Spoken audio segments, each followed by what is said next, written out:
Күндердің бір күнде бір сиқыршы Сүлеймен патшаға мәңгі өмір сыйлайтын суды сыйға тартқан екен. Киелі суды ішу-ішпеуі жөнінде ақылдаспақ болып, күллі аң мен құстарды жинайды. Ұзамай хайуанаттар біткен тегіс бас қосады. Тек ұзын сирақ көк құтан ғана келмейді.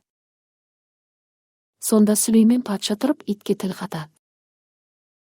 Сенің басқалардан байбаламын көптеу еді, сен барып көк құтанды азғырып әкелші ма, ан дейді.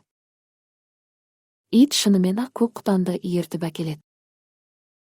Уа, көк құтаны көнекөз кемелім, мына бір киелі суды ішейін бе, ішпейін бе, соны айтшы, дейді Сүлеймен.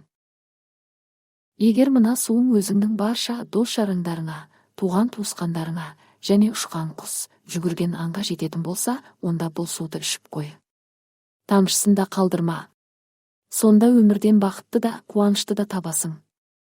Бірақ оны бір өзің ғана ішсең, мәңгі бақи өкініп опынумен өтесің.